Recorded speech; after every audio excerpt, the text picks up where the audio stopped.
uma casca de nós em relação ao oceano, que é o processo de meditação.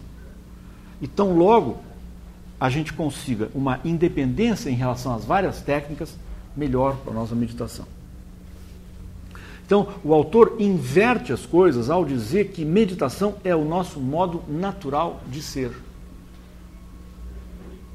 Isso vai fechar com um livro que nós lançamos não há muito tempo, há pouco tempo, chamado Meditação Taoísta, que é uma coletânea de textos antigos do Thomas Cleary, onde se aborda a meditação como a essência natural do ser. Para o taoísmo, a meditação não é o abandono do que nós somos, confusos, neuróticos, etc., em busca de algo que nós não somos, isto é, a sabedoria e seres sábios. Para o taoísmo, isso não é meditação. Para o taoísmo, a meditação é o abandono do que nós não somos, isso é, a confusão, o conflito, a fuga da dor, a busca de prazer cegamente, para alcançar o que nós somos na nossa essência natural, na nossa naturalidade, que é a sabedoria, a lei eterna do amor e do equilíbrio. Então, quando nós pensamos que nós somos confusos e neuróticos e conflitivos, mas que nós devemos buscar lá longe, em algum lugar, talvez entre uma nuvem e outra, um estado sobrenatural de equilíbrio, de paz, etc., nós estamos caindo numa armadilha. O que nós não somos é essa exterioridade cheia de conflito, ilusão, sofrimento, angústia, ambição, desilusão e etc.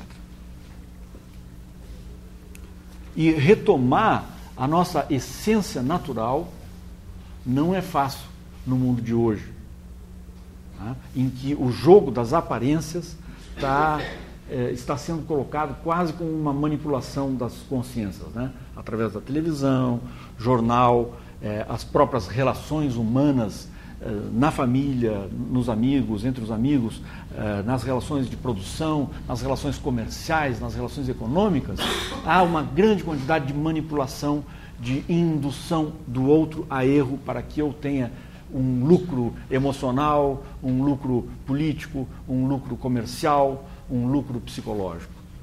Então, nesse processo de manipulação das pessoas, do qual nem sequer a relação entre irmãos numa mesma família, ou a relação entre namorados num casal, nem sequer as relações mais úteis estão ao abrigo disso, e a psicologia vai revelando como nós enganamos uns aos outros com igual facilidade com que enganamos a nós próprios. Então, esse abandonar desse jogo ilusório da vida é o que nos permite retomar a naturalidade, retomar a autenticidade. Então, para o autor, o processo de meditar é apenas o processo de compreender e afastar a artificialidade da artimanha e da esperteza e da astúcia. E ele diz, em um certo momento das nossas vidas, de repente nos tornamos conscientes. Isso pode acontecer aos 4 anos, ou aos 40 anos. Eu poderia dizer, ou aos 80.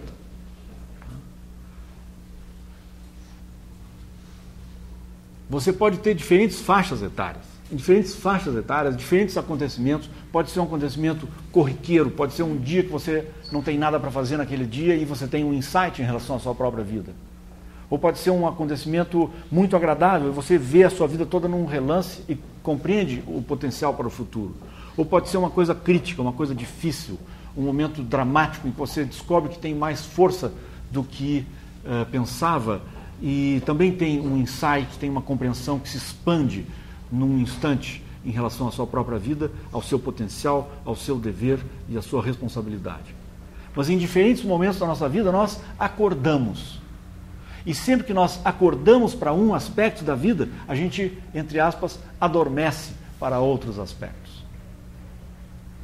Quando nós adormecemos de noite, nós adormecemos para o mundo externo, mas acordamos para um outro mundo, feito de sonhos, no qual a gente está desvencilhado e livre do corpo físico, com as suas próprias preocupações, com as suas próprias percepções de 5 sentidos. E quando a gente acorda de manhã, a gente, entre aspas, adormece para o mundo relativamente mágico que havia antes de acordar.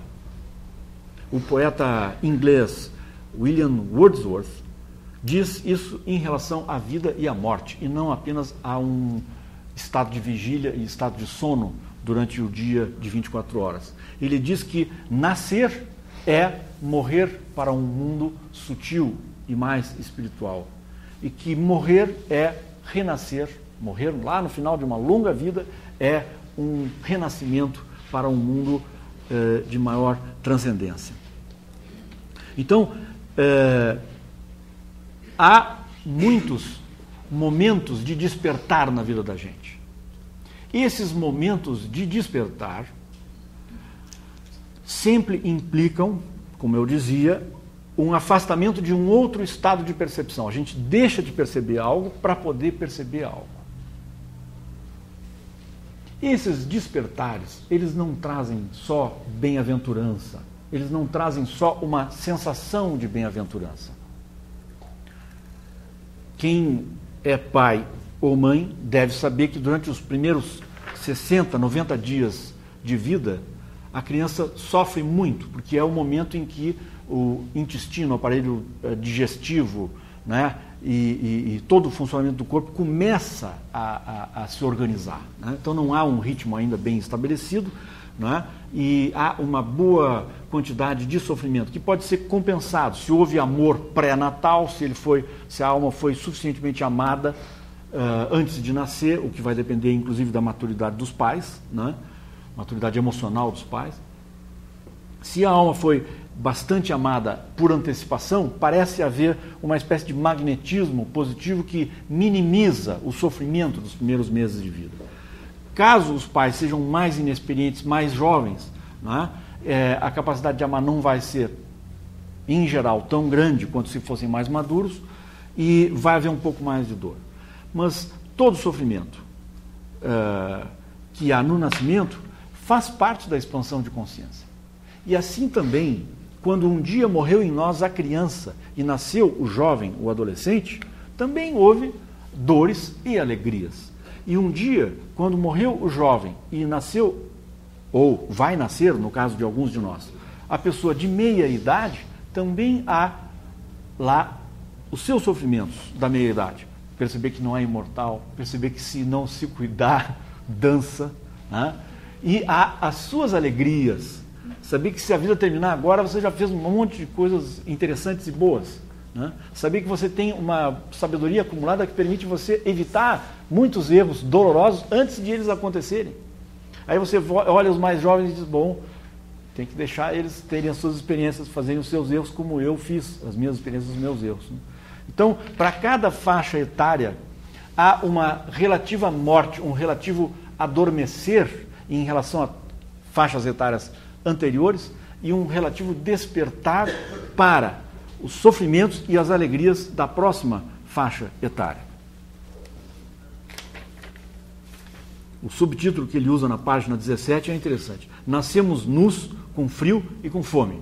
E depois as coisas pioram.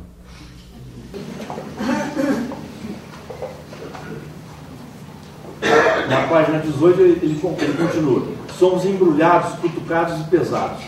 As luzes são acendidas e apagadas. Fraldas, cobertores, pessoas. Nós queremos dormir, queremos comer. O mundo gira ao nosso redor. Somos envolvidos pelo mundo. Não estamos separados dele e mesmo assim ainda não o compreendemos. Então a criança é empacotada, embalada, passa para o tio, para a mãe. É um pacote.